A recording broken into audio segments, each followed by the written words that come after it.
growth hormone, as we calculated for a 6-liter body, so that we have a reference for the rest of us to know how much GH is likely and available to us by doing things like thermo techniques like sauna.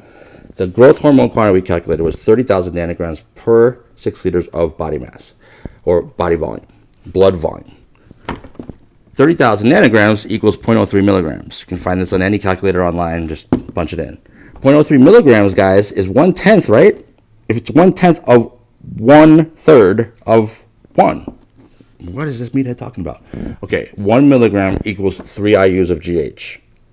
GH equals 3 IUs GH equals 1 milligram.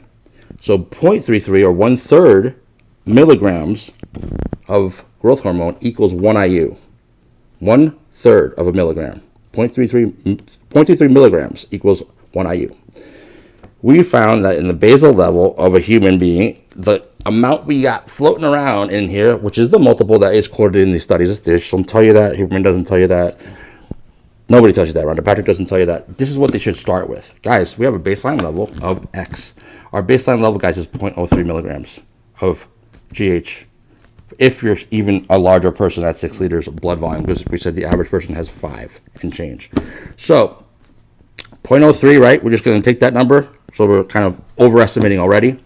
That is 1/10 of 1/3. Because if you multiplied 0.03, what do you get? Right? 0.03 times 10, you get 0.30. Just move the decimal, right? So you're getting 1/10 of 1 IU, right? You're getting 1/10 of 1 IU when you twofold your GH level from doing whatever. Going in the sauna for X amount, doing whatever, going heated one, dry one, whatever one, wet one, however you want to say it, right? So what you got is a 4-fold increase is 0.03 times 4, which is 0.12, right? You need 0.33 just to equal 1 IU. So if you, let's see, how many is that, guys? I don't know. Help me out here. 0.03, how many multiples do you need to equal 0.5? Or 0.33, let's say. Let's say 0.33, because 0.33 will equal 1 IU, right? You need a multiple of 0.03 times what? 10. 10 times.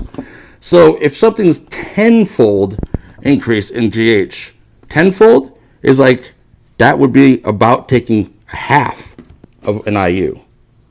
For performance reasons, nobody in the performance world is going to tell you that half an IU is going to increase performance. Most people won't tell you that 1 IU will. And I'm not trying to be an over-aggressive meathead who's assisted on stuff about that. I'm just telling you the truth. So if you take a menial dose of 1 IU, right? 1 IU, that means we need a tenfold increase in GH from whatever you do for it to matter. Tenfold.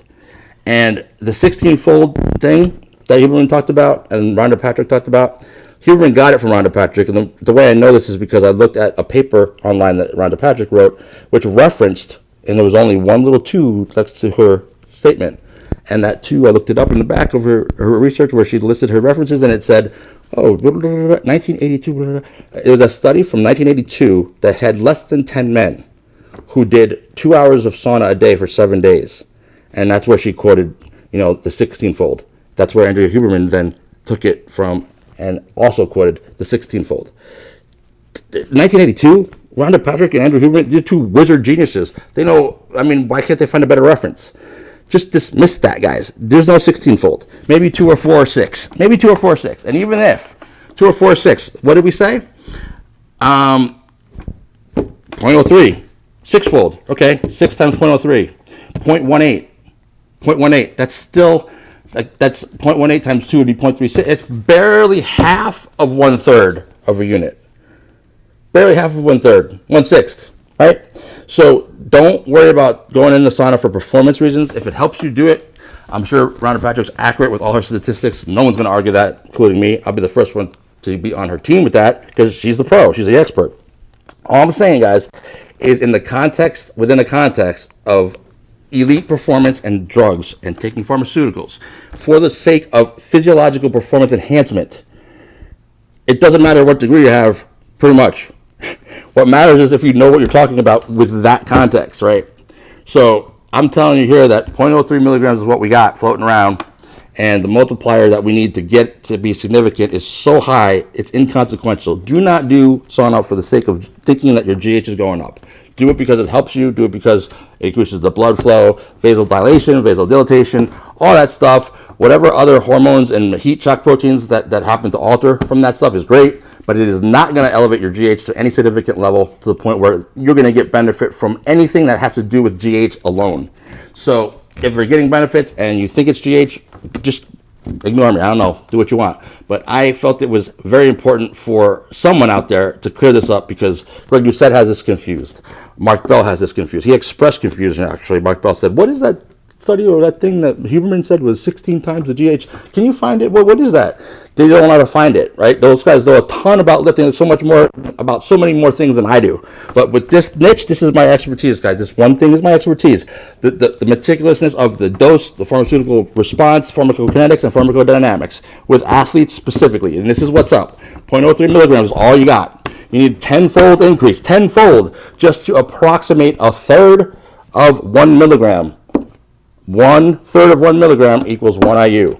So anything that's tenfold-ish for a study, you're going to be busting your butt with all that time in the sauna, growth hormone-wise, to maybe get, maybe maximum of like a half of an IU to maybe almost 1 IU, maybe once in a while. And that was from one really weak study from 1982. Everything else is tenfold or less. Tenfold or less means 1/3, which is about 1/3 equals, right, 1/3 of 1 milligram, we know now, is 1 IU. 1/3 of a milligram, 1 IU. Just remember 3 IUs, 1 milligram, right? So 1/3 of a milligram, 1 IU. 0.03, 1/10 of that 1/3 is what we have at basal. The basal is 1/10 of 1 IU. 1/10 of 1 IU. That should be the reference that they explain so that everybody understands how insignificant the multiplier is when it comes to growth hormone itself, okay? So do your thing, stay healthy, be well, but hopefully that clears stuff up about how inconsequential this 6-fold, 4-fold, 8-fold, all this fold, leave folding to papers and clothes, guys, really, like really.